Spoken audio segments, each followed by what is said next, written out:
zdravím. Dnešné video bude trošičku špeciálne. Budem hovoriť o tom, prečo som vlastne odišla z pôrodnice.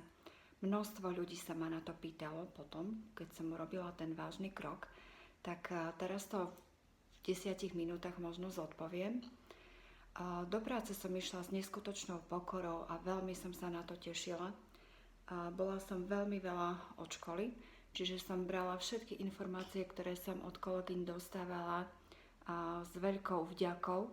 Množstvo vecí som sa naučila a myslela som si, že tam budem fakt 35 rokov do dôchodku a tak. Ale boli veci, ktoré ma dosť ťažili. Zhrniem to do takých 3 bodov. V prvom rade je to nenávisť, v druhom rade je to náročnosť toho povolania vzhľadom na to, koľko za to dostávate. A v treťom rade je to buzerácia. Keď sa dostanem k tomu prvému kroku, v kolektíve som nebola obľúbená. By som povedala u 3/4 ľudí možno aj hej, ale stačilo 5 až 10 ľudí, ktorí ma nenávideli. A to som tu nenávisť cítila v podstate všade. Každý deň som išla do práce s tým, že sa nesmierne teším, ale zároveň som sa obávala, kde až tá nenávisť zájde.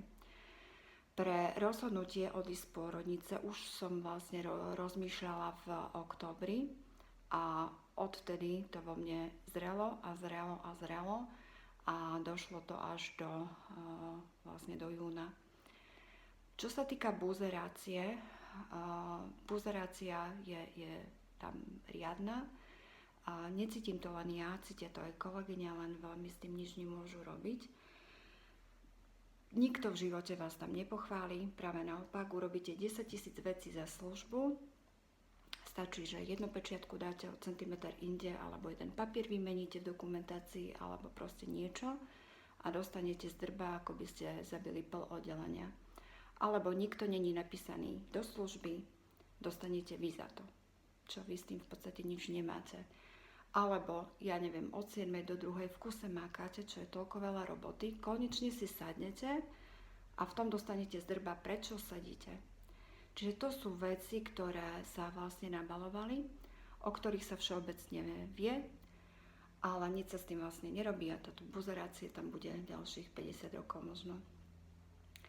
A tretím krokom je vlastne náročnosť tejto práce vzhľadom na to, že je málo personálu, málo sestier, hockedy som bola sama na 18 ľudí, teda 18 pacientok, z toho 17 bolo po operácii, takže som bola totálne spotená, vyčerpaná a z takýchto ťažkých služieb, kedy vlastne je to fyzicky náročné, tak sa spamätávate aj týždeň.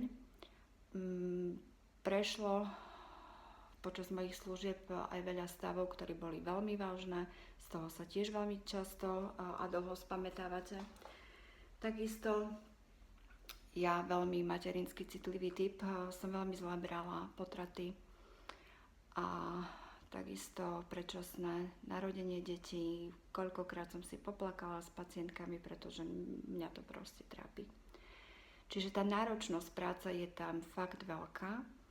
A mzda na to, ako to je náročné, je minimálna. Minimálne o tretinu by mali mať viacej aj lekári, aj sestričky, aj sanitárky. Sanitárky sú tak zlaté ženy a toľko sa namákajú hockedy, že tých pár korún, čo dostanú, to je úplne almožná. Nie všetky služby boli náročné. Niekedy sme sa smiali, že sa hrajeme na sestričky, pretože sme sedeli a tak, ale je to skôr výnimka. A aj vtedy, ak človek sedí, sa preberajú veci ohľadom starostlivosti, len je to v sede. Takže to boli také veci, ktoré krok za krokom som nad tým uvažovala. Je veľa ľudí, ktorí možno by aj podali výpoveď, ale nemôže si to dovoliť. Môj manžel, keďže má manažerskú pozíciu, tak si to môžem dovoliť, že som vlastne odišla z práce a vlastne pocítime to jemne, ale nič také vážne sa vlastne nestane. Roky som, aj keď som rozprávala o nejakých témach, tak som sa doslova až hanbila niekedy za kolegyne, keď mi niekto niečo hovoril. A teraz je to také už, že mi je to v podstate jedno. Veľmi mi bude chýbať tá komunikácia s pacientkami, pretože to ma nesmierne bavilo. To bolo na mňa aj vidieť, že ja som bola väčšine vysmiatá. A niektoré kolegyne také boli, že však ťa to prejde. Keď človek dostane virtuálne po papuli, tak ho to na chvíľu aj jemne prejde. Ale v podstate som tú prácu zbožňovala. Neviem, prečo táto práca je tak nízko zaplatená a tak nízko braná vlastne v spoločnosti, keďže to je fakt veľmi náročné a malo by byť za to zaplatené oveľa viac. A takisto by mali mať sestričky, lekári, sanitárky, ošetrovatelia skorší odchod do dôchodku určite, alebo v tom kolotoči tých stresov, infekčnosti, fyzickej, psychickej nepohody je to veľmi, veľmi ťažké. Takže bolo by fajn, a aj keď tam už robiť nebudem, tak držím pri tom, lebo je to tak. A týmto pozdravujem všetky kolegyne, s ktorými som si mala veľa čo povedať, s ktorými som prežila veľa humorných situácií, s ktorými budem snáď v kontakte aj naďalej, lebo to mi tiež trošičku chýba, ale inak je to v pohode. Veľa ľudí, keď som to dala vlastne na internet, že som odišla z pôrodnice, bolo šokovaných, hotových doslova, a veľa ľudí to nazvala, že odvaha. V podstate je to odvaha odísť z niečoho istého, ale v tomto prípade z istej buzerácie do niečoho úplne neznámeho. Teraz ja si pripadám, že mám oceán pred sebou a uvidíme, čo bude, ale už sa tak vlastne nebojím, ako som sa bála možno predtým, a uvidíme vlastne, čo bude. A chcela by som povedať všetkým, aj pacientkám, aby veľa chválili. Ľudí, ktorí si myslia, že tam majú čo robiť, ktorí do svojej práce dávajú veľmi veľa energie, aby